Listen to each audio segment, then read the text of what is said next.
Hello मेरे students. तो हमने चैप्टर नंबर 6 कंप्लीट कर लिया था। आज हम उसके जो उस चैप्टर में कुछ आर्टिकल्स आए हैं उनके बारे में डिस्कस करेंगे। ठीक है, वैसे तो हमारे संविधान में, कॉन्स्टिट्यूशन में बहुत सारे आर्टिकल्स हैं, पर जो आर्टिकल्स चैप्टर नंबर 6 में आपके आए हैं उसके बारे में हम डिस्कस करेंगे। चलिए देखते हैं। Chapter number 6 central government. ठीक है, तो इस चैप्टर में जो भी आपके आर्टिकल्स आए हैं उनके बारे में हम डिस्कस करेंगे। तो कुल टोटल आर्टिकल कितने हैं? वैसे 470 आर्टिकल्स हमारे कॉन्स्टिट्यूशन में। ठीक है, तो इस चैप्टर में जो आर्टिकल्स आए हैं उनके बारे में हम डिस्कस करते हैं। तो आर्टिकल 79। ठीक है, तो आर्टिकल 79 के तहत भारत में क्या होगा? एक पार्लियामेंट होगा।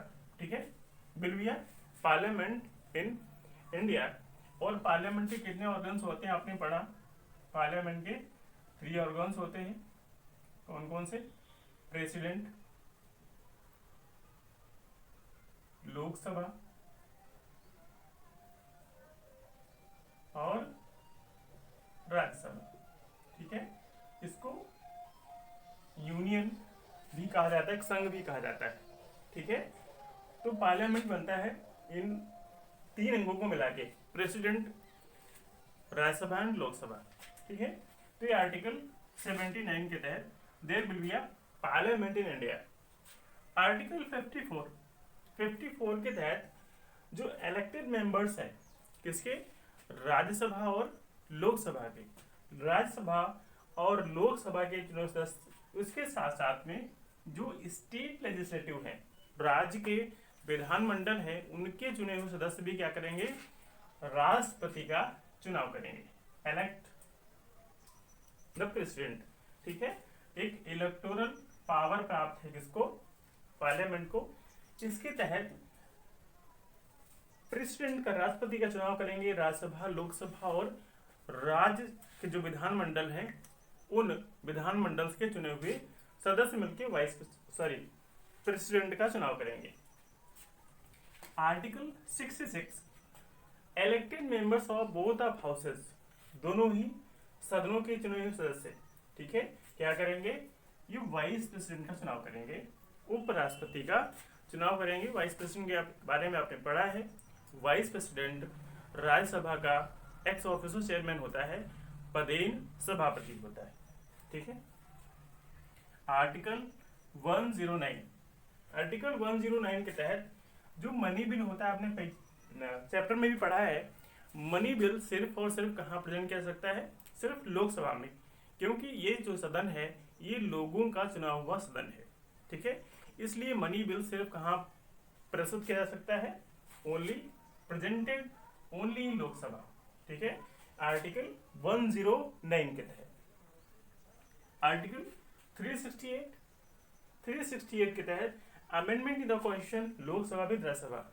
आर्टिकल 368 के तहत राज्यसभा और लोकसभा को संविधान में संशोधन, संविधान में अमेंडमेंट करने का राइट प्राप्त है, अधिकार प्राप्त है।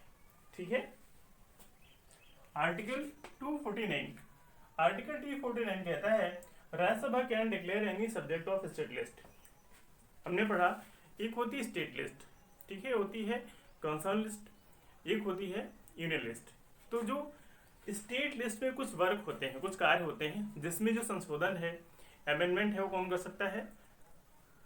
स्टेट गवर्नमेंट कर सकती है। लेकिन आर्टिकल 249 के तहत ऐसा कोई भी subject, any subject of state list जो स्टेट लिस्ट में इंक्लूड है, ठीक है, उसको as a national important declare कर सकती है कौन? राज्यसभा। ठीक है, आर्टिकल 249 के तहत ये राइट प्राप्त है, राज्यसभा को अधिकार प्राप्त है। सब्जेक्ट, स्टेट लिस्ट का कोई भी सब्जेक्ट जो लगता है नेशनल इंपॉर्टेंस है, उसको राज्यसभा डिक्लेयर कर सकती है, राष्ट्र हित के लिए, राष्ट्र के महत्व के लिए। According to article 312 Rajya Sabha can give power to the central government. Article 312 के तहत राज्यसभा सेंट्रल गवर्नमेंट को एक पावर दे सकती है, किस regarding? For creating knew all India services, नई ऑल इंडिया सर्विसेज को क्रिएट करने के लिए आर्टिकल 312 के तहत राज्यसभा क्या कर सकती है? सेंट्रल गवर्नमेंट को पावर दे सकती है। ओके, आर्टिकल 52 के तहत एक प्रोविजन है, प्रावधान है कि there should be a president. Bharat में क्या होना चाहिए, एक राष्ट्रपति होना चाहिए। अकॉर्डिंग टू आर्टिकल, संविधान का आर्टिकल 52 कहता है, आर्टिकल 52(3) के तहत राष्ट्रपति क्या होता है, एग्जीक्यूटिव पावर ऑफ यूनियन। राष्ट्रपति के पास जो यूनियन है, संघ है, इसकी कार्यपालिका की पावर्स प्राप्त होती हैं, शक्तियां प्राप्त होती हैं। ठीक है, आपने चैप्टर में पढ़ा, जो राष्ट्रपति होता है ये संवैधानिक हेड होता है। ठीक है, बट वास्तव में हेड कौन होता है, पीएम होता है, ये प्राइम मिनिस्टर। आर्टिकल 61 के तहत deposition of the president, article 61 में एक प्रावधान है कि राष्ट्रपति को उनके पद से हटाया भी जा सकता है। ठीक है, हटाने का प्रोसेस आपने पढ़ा कि राष्ट्रपति को उनके पद से डिपोजिशन करने का प्रोसेस, प्रक्रिया क्या है। दोनों सदनों में ही 2/3 मेजोरिटी से एक इम्पीचमेंट लाया जाता है।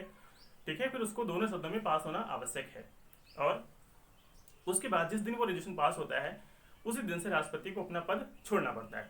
ठीक है, तो ये प्रावधान है राष्ट्रपति को हटाने का आर्टिकल 61 में। According to article 352, power to declare emergency in a country, article 352 के तहत राष्ट्रपति को ये पावर प्राप्त है कि वो देश में इमरजेंसी लागू कर सके। ठीक है, आपातकाल, संकटकालीन घोषणा कर सके। किन कंडीशन में, अगर उनको लगता है कि देश में युद्ध की स्थितियां उत्पन्न हो रही है या कहीं बाहर से अटैक होने वाला है। ठीक है, ऐसा उनको लगता है, या आंतरिक डिस्टर्बेंस है। ये संविधान का ये मूल जो हमारा ओरिजिनल कॉन्स्टिट्यूशन है उसके आर्टिकल के तहत 352 के तहत, ये ओरिजिनल कॉन्स्टिट्यूशन का आर्टिकल है, इसके तहत राष्ट्रपति को इमरजेंसी का पावर प्राप्त है, राइट्स प्राप्त है। ठीक है, आर्टिकल 356, इसके तहत इमरजेंसी इन स्टेट। ठीक है, आर्टिकल 356 के तहत राष्ट्रपति को किसी राज्य में, ठीक है, इमरजेंसी लागू करने का राइट प्राप्त है। अगर राष्ट्रपति को लगता है किसी भी देश, किसी भी पर्टिकुलर प्रोविंस, जो हमारे प्रांत है, ठीक है, प्रोविंस है, स्टेट है, वहां की गवर्नमेंट असफल हो रही है संवैधानिक रूप से गवर्नमेंट को चलाने के लिए। ठीक है, तो ऐसी कंडीशन में राष्ट्रपति को लगता है कि वहां पे इमरजेंसी लागू करनी चाहिए, तो राष्ट्रपति वहां पे उस स्टेट में इमरजेंसी डिक्लेयर करते हैं।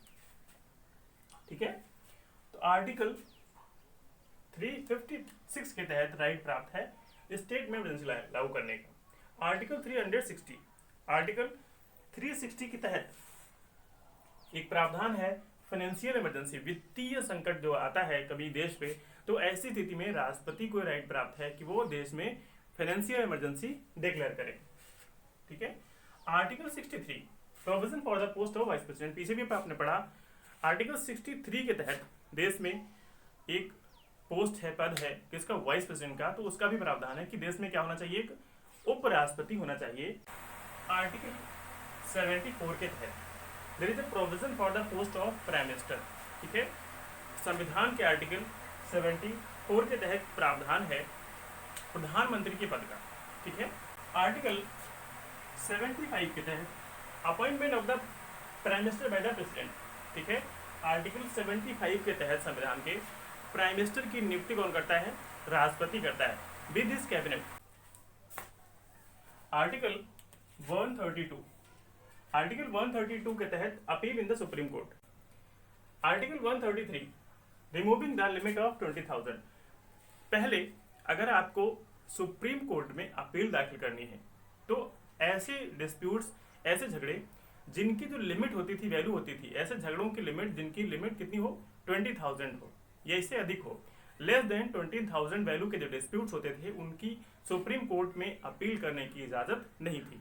ठीक है, तो फिर एक संशोधन हुआ, 30वां संशोधन हुआ संविधान में, ये संशोधन हुआ 1973 में। इसके तहत आप सुप्रीम कोर्ट में अपील कर सकते हैं, और ये जो लिमिट है 20,000 की, इसको भी क्या कर दिया गया है, रिमूव कर दिया गया है। मीन्स अब ये कंडीशन नहीं है कि कोई ऐसा झगड़ा जिसकी वैल्यू 20,000 से अधिक है, तो आप ऐसे केसेस को ही सुप्रीम कोर्ट में ले जा सकते हैं। किसी भी प्रकार के झगड़े को आप सुप्रीम कोर्ट में अपील कर सकते हैं, ले जा सकते हैं। Article 135, supreme court grant the authority to the appeal against decision of any court except military court. Article 35 supreme court जो है वो आपको अथॉरिटी देता है। ठीक है, आर्टिकल 135 के तहत सुप्रीम कोर्ट आपको क्या देता है, अथॉरिटी देता है कि आप किसी भी भारतीय जो कोर्ट है, ठीक है, न्यायालय है, उसके फैसले के खिलाफ सुप्रीम कोर्ट में क्या कर सकते हैं, याचिका दायर कर सकते हैं, अपील कर सकते हैं। लेकिन कंडीशन यह है मिलिट्री कोर्ट को छोड़ के, ठीक है, मिलिट्री कोर्ट के फैसले के खिलाफ सुप्रीम कोर्ट में याचिका नहीं दे सकते हैं। मिलिट्री कोर्ट को छोड़ के आप सुप्रीम कोर्ट में किसी भी भारतीय कोर्ट के फैसले को चुनौती दे सकते हैं। आर्टिकल 136 को तहत सुप्रीम कोर्ट के राइट प्राप्त है अपने आप में कि वो किसी भी कोर्ट का जो फैसला होता है उसके खिलाफ अपील सुन सकता है, सिर्फ मिलिट्री कोर्ट को छोड़ के, ठीक है। खुद भी अगर सुप्रीम कोर्ट चाहे तो आपकी अपील को हियर कर सकता है।